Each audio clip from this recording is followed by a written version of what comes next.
Une délicieuse tarte aux fraises, facile à faire, ça vous dit? On n'a pas envie de la partager, mais juste de la dévorer. Mais comme je suis gentil, je vous partage la recette pour que vous puissiez la refaire.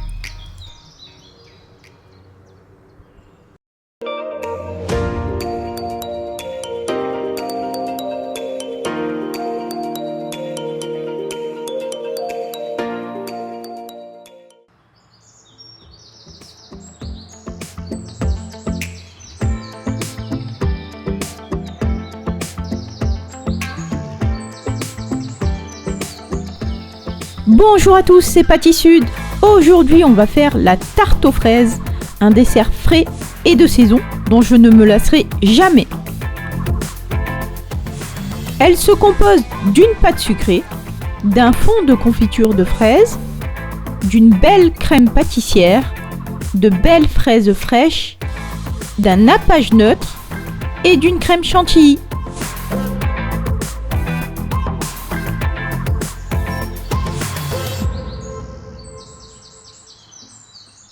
Seen a lot of change, been through a lot of pain. Some things are not the same as they were. Pour la crème pâtissière, on commence par mettre le sucre,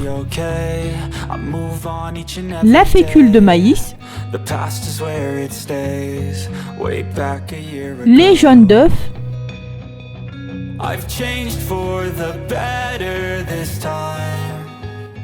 ensuite on mélange bien le tout.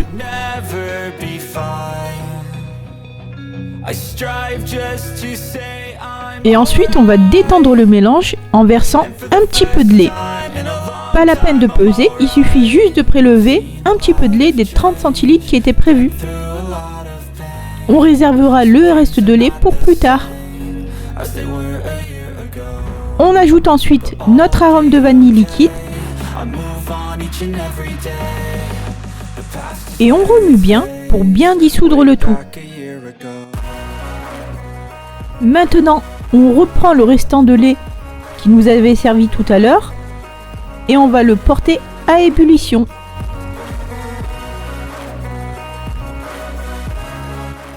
Quand le lait est à ébullition, on stoppe le feu et on le verse sur notre mélange. On remue bien le tout et on le transvase de nouveau dans la casserole en allumant le feu sur feu moyen. Et on continue de bien mélanger jusqu'à que la crème commence à s'épaissir. Quand elle a épaissi, on baisse le feu et on continue de la cuire pendant 1 à 2 minutes maximum. On stoppe alors la cuisson et on ajoute le beurre.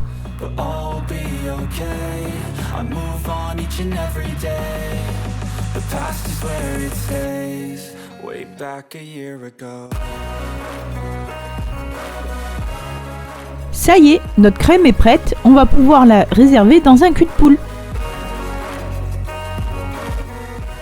On n'oublie pas bien sûr de la filmer au contact et de la réserver au frais.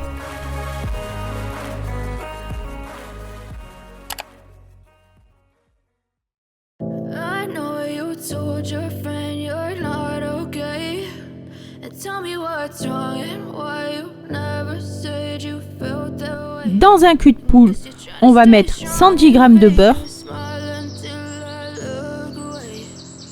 On ajoute ensuite 80 g de sucre glace.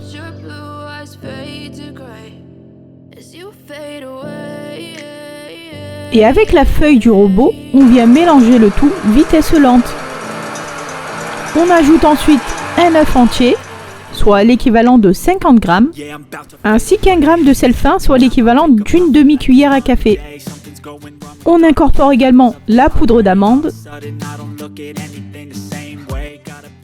et on ajoute la farine.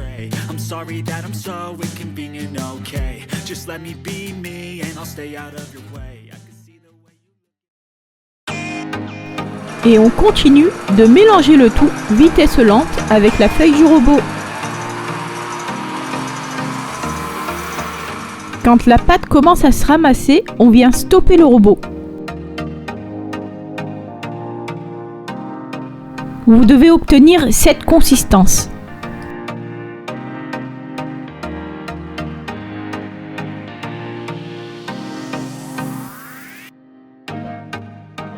On vient ensuite débarrasser notre pâte pour former une boule sans trop la travailler.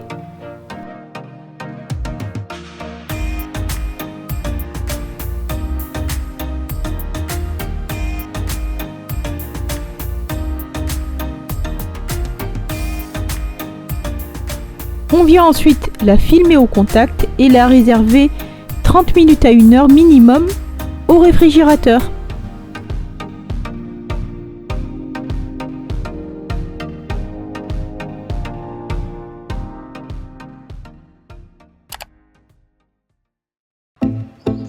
Après 30 minutes, je peux ressortir la pâte du frigo et on va pouvoir l'étaler.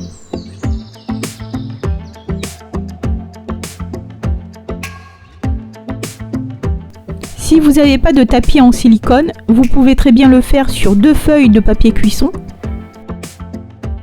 Je place par-dessus un tapis en fibre de verre, ça permettra d'avoir une belle cuisson homogène avec les petits grains comme chez le pâtissier. Ensuite, il n'y a plus qu'à retirer le tapis en silicone doucement.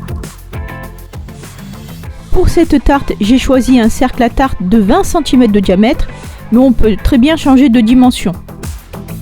Ensuite, il suffit juste de poser le cercle et de mettre un léger coup de pression. On vient ensuite couper l'excédent à l'aide d'un couteau, de sorte à foncer le moule avec.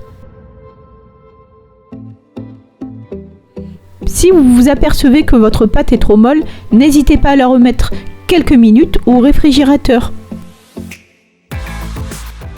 Avec une fourchette, on vient piquer le fond de notre tarte.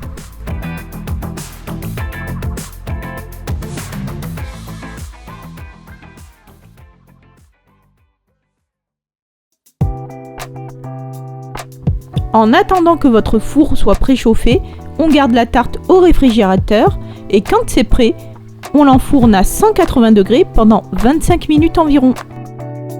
Et voilà, notre fond de tarte est bien doré, on peut retirer du four et la laisser refroidir. On voit bien que la cuisson est bien homogène et il y a même les petits grains comme chez le pâtissier. Et pour avoir un joli visuel, on n'hésite pas à limer les bords avec un zesteur. La surface de notre tarte est bien lisse, on va pouvoir la mettre de côté et passer à l'étape suivante.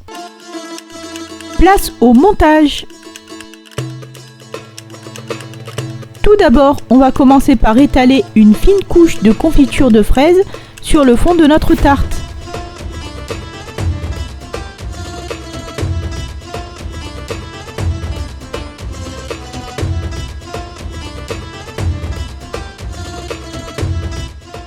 On reprend maintenant notre crème pâtissière qui a bien refroidi et on va la mixer quelques secondes.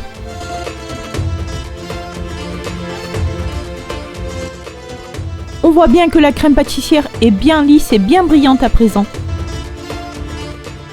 Après l'avoir mise dans une poche à douille, on va la pocher sur notre fond de tarte. C'est quand même mieux de le faire avec une poche, même si on ne dispose pas de douille. Sinon, il y a une alternative qui consiste à remplacer la poche par un sac de congélation. C'est moins maniable, mais ça marche très bien aussi.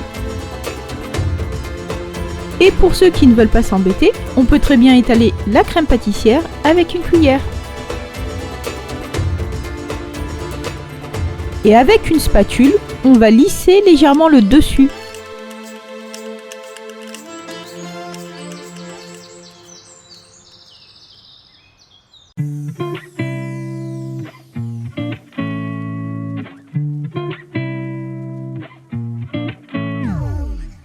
Pour la déco, j'ai commencé par dresser 2 rangées de demi-fraises. On essaye toujours de choisir des fraises identiques. Et pour l'autre côté de la tarte, on dispose toute forme de fraises, entières, demi, avec ou sans la queue. C'est vous qui choisissez, faites comme vous le sentez. L'essentiel, c'est d'essayer de combler les vides.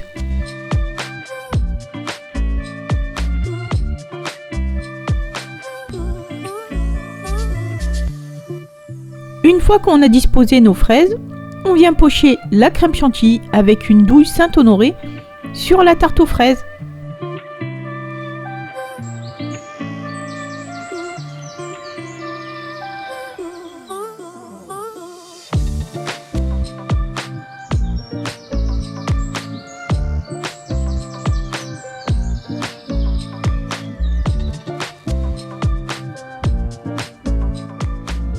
Ensuite, on continue de combler les vides avec les fraises si nécessaire.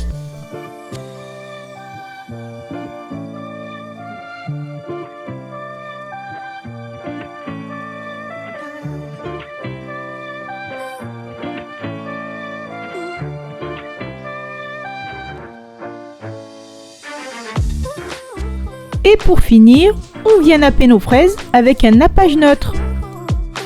Ici, on a un nappage neutre valiné auquel j'ai rajouté des graines de gousse de vanille. On peut sinon remplacer le nappage par de la confiture d'abricot réchauffée.